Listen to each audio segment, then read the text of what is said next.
In this video, I'm going to talk about this Lenovo Legion 9i, which is a premium tier gaming laptop that comes with some of the highest end hardware that you can stuff into this slim 16-inch chassis. It has an RTX 4090 graphics card, an i9-13980HX processor, 32 gigabytes of memory, 2 terabytes of storage, and a mini LED display with a resolution of 3200 by 2000 pixels and 165 Hz refresh rate. So it should be powerful enough to replace your desktop PC while being compact enough to serve as a true portable laptop that you can just drag around with you everywhere you go.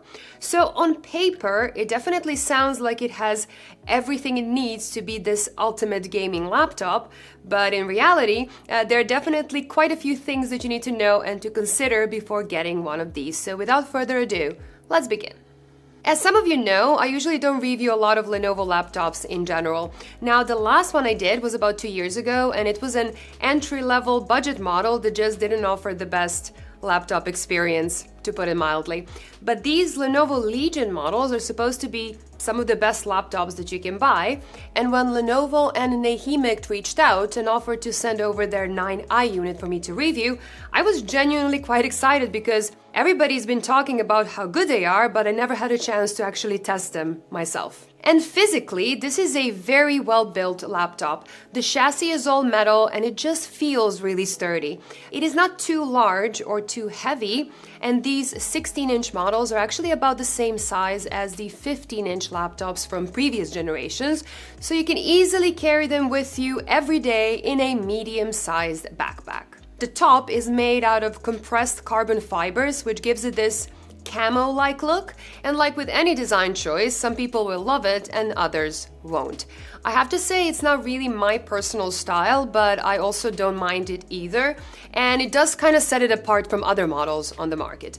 But it is very good against fingerprints because no matter how many times you touch it, the top will not show any fingerprints at all. If you take the Razer blade, for example, that looks really nice and elegant when it's clean and untouched, it becomes just this dirty and smudgy mess of a laptop the second you start using it, while this one doesn't, so it definitely gets points for that. It has RGB all around it, and the Legion logo on the back lights up as well, but if you don't like that, you can just change it into one constant color, or you can turn it off completely. There is definitely enough of options for everyone.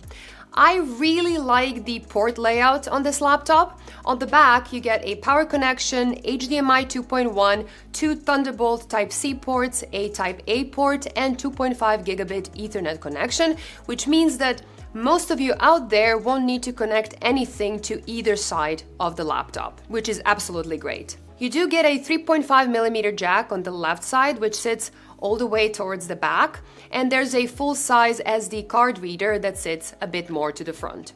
And on the right side, there's an extra Type-A port near the back, and another Type-C port and a physical switch to turn the webcam off near the front.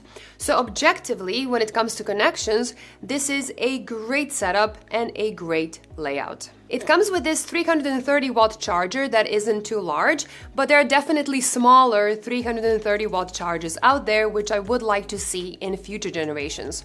But you also get this second, much smaller 140-watt charger as well, that won't be enough to properly game on an RTX 4090.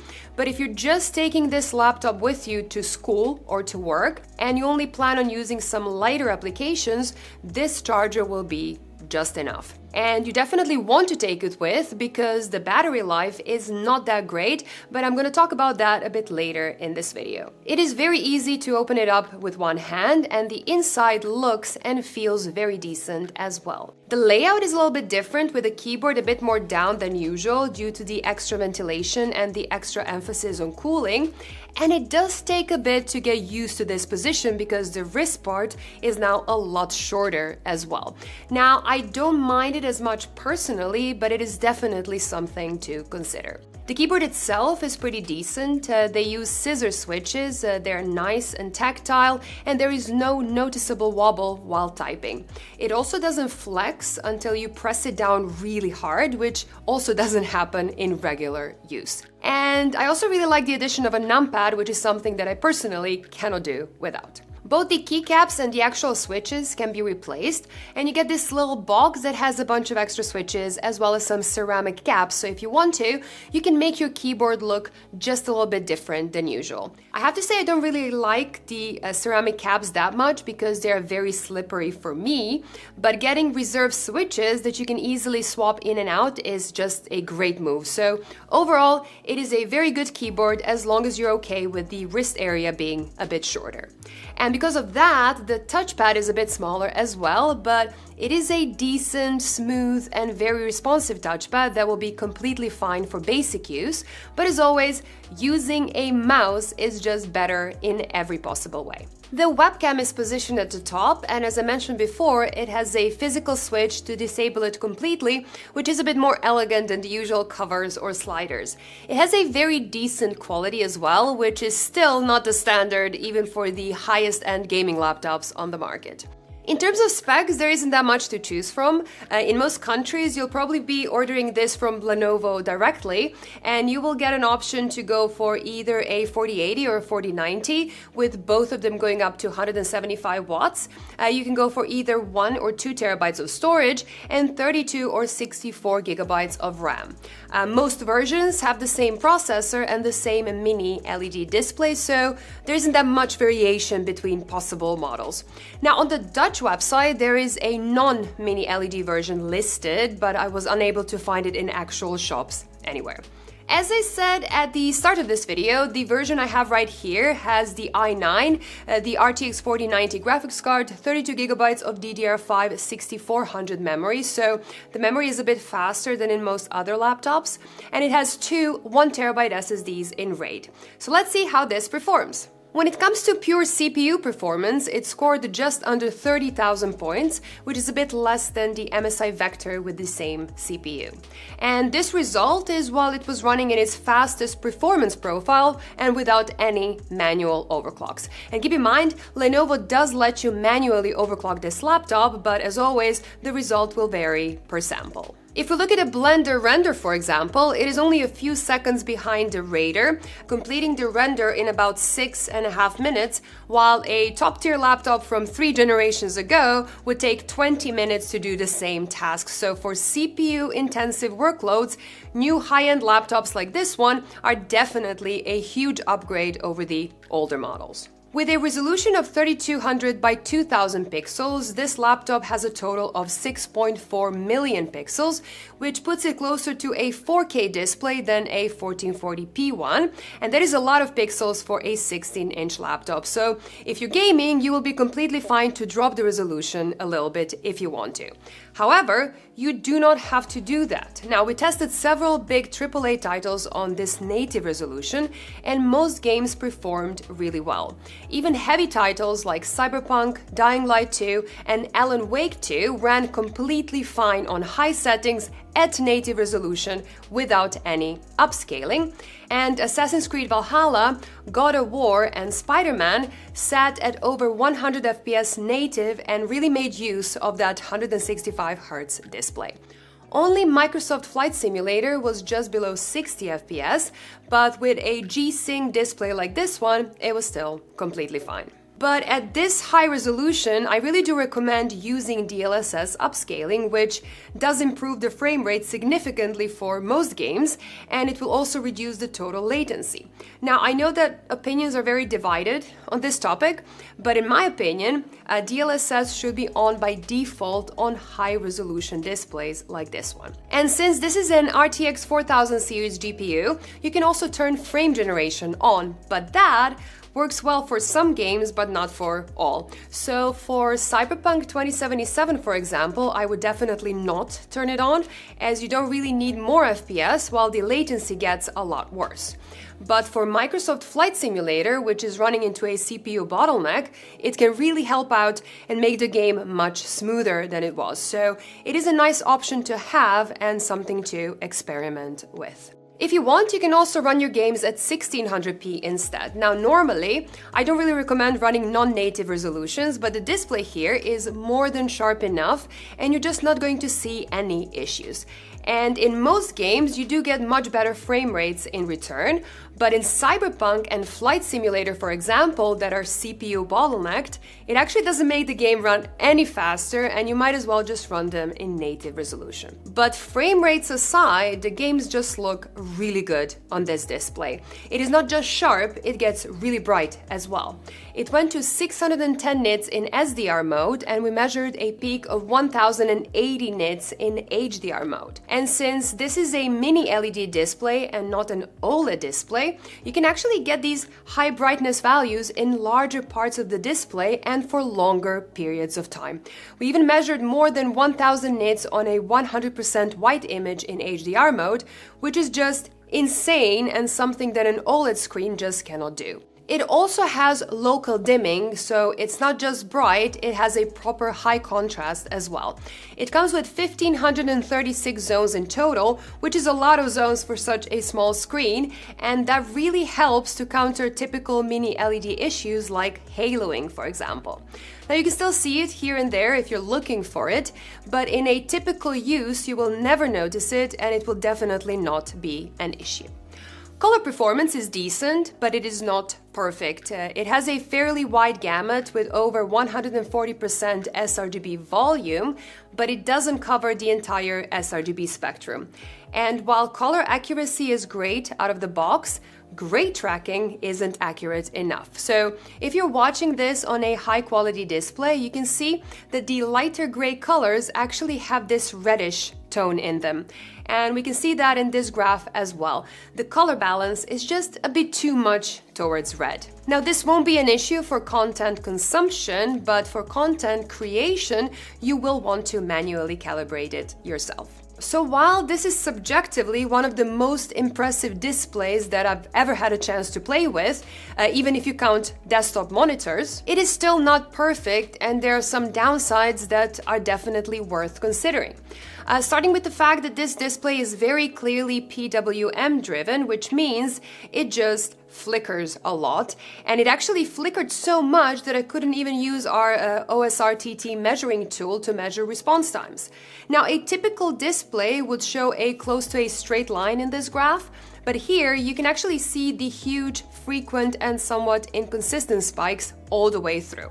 Now, I don't think PWM is a big issue for most users, but some people are sensitive to this, and this laptop would definitely not be a good fit. Also, you cannot disable local dimming. Now, for gaming or content consumption, that doesn't really matter that much, but for content creation, it is definitely something to think about. I mean, you can get used to it, it's not like you won't be able to edit some photos or videos because of it, but if you plan to get a laptop for work to create content every single day, you should have the option to turn it off. The extreme brightness also brings some very odd behavior in some situations. So if you just set the brightness to the highest setting and look at some HDR games or movies, some content might look really overexposed, and reducing the brightness setting can fix that. I think that somewhere around 60% was the sweet spot.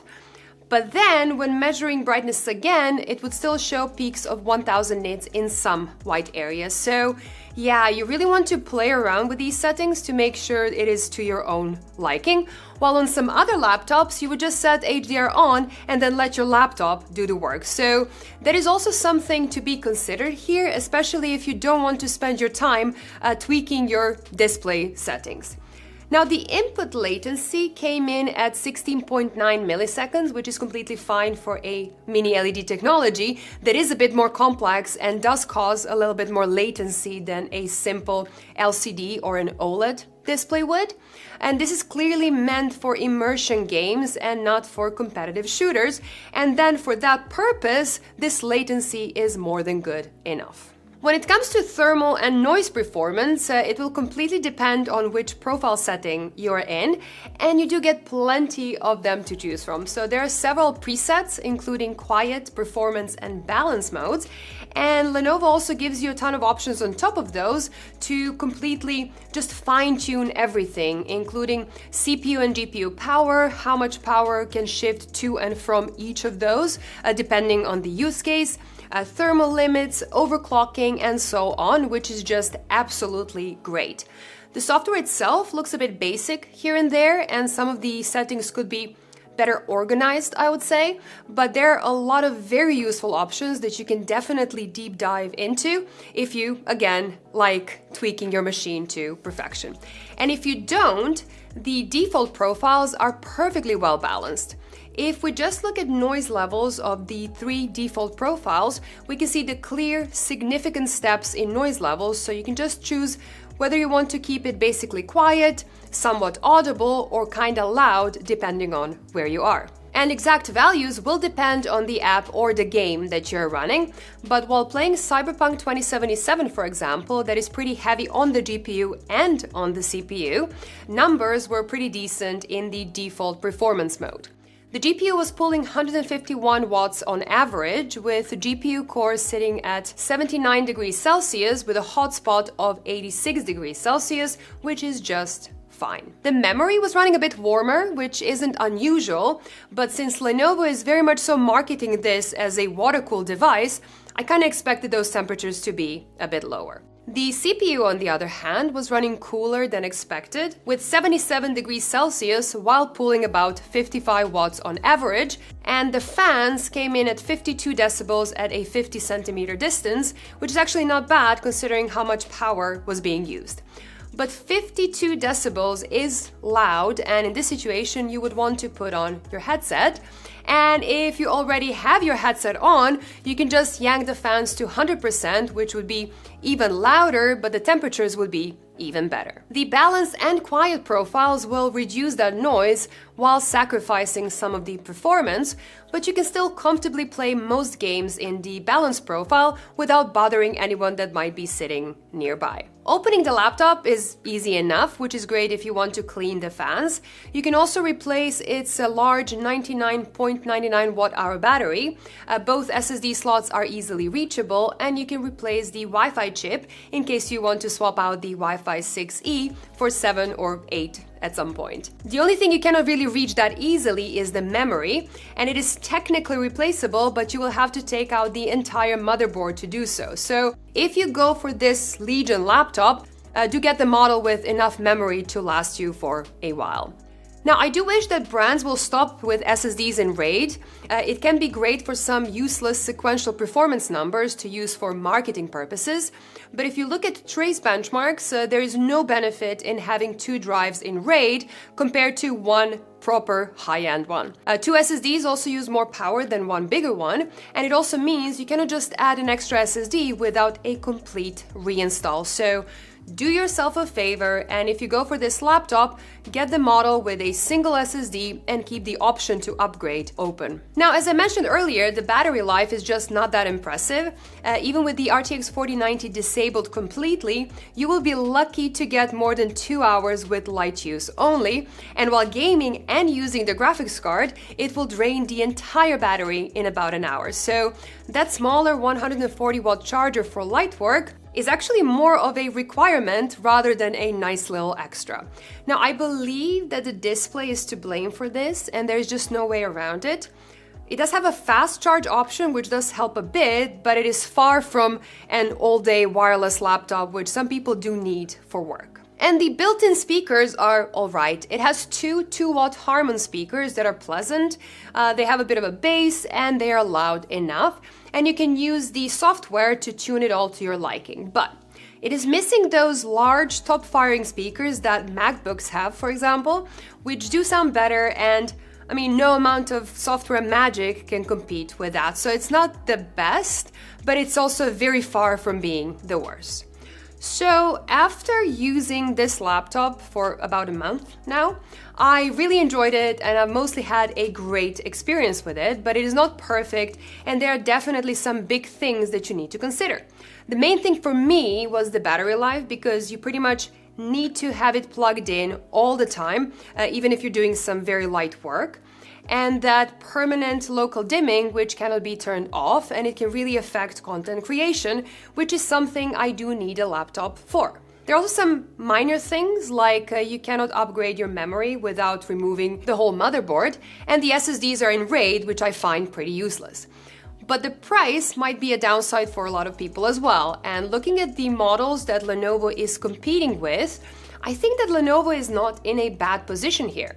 Now, you can often pick it up for a bit less than a Razer Blade, an MSI Raider, or a Strix Scar, for example. And if you want to spend even less and you don't mind skipping some of the fancier bells and whistles, you can always go for the 7 series instead. So it is far from being cheap, but relatively speaking, I think Lenovo is doing okay when it comes to pricing this laptop. And when you do compare it to some of its competitors, it is still very impressive overall. It is really well built, it is still reasonably portable for a gaming laptop that can replace your desktop PC. It performs really well. Thermal performance is great with plenty of options to choose from. You get control over almost every relevant setting there is, and you get that super sharp, super bright display that makes SDR and HDR content look fantastic. It looks so much better than regular LCD panels without having that risk of burn-in like OLED panels do. So if you're looking for a gaming laptop in this segment, and you really don't mind some of the downsides that I mentioned earlier, this Legion 9i is definitely worth considering. Now that is all I had for today, but before I go, let's hear it from the sponsor of this video. This video is brought to you by Corsair and their Virtuoso Pro gaming headset. With its open back design and 50mm graphene drivers, it offers an excellent sound quality in games, movies, as well as music. It is very light and extremely comfortable, and you can easily adjust it to very small as well as very large heads.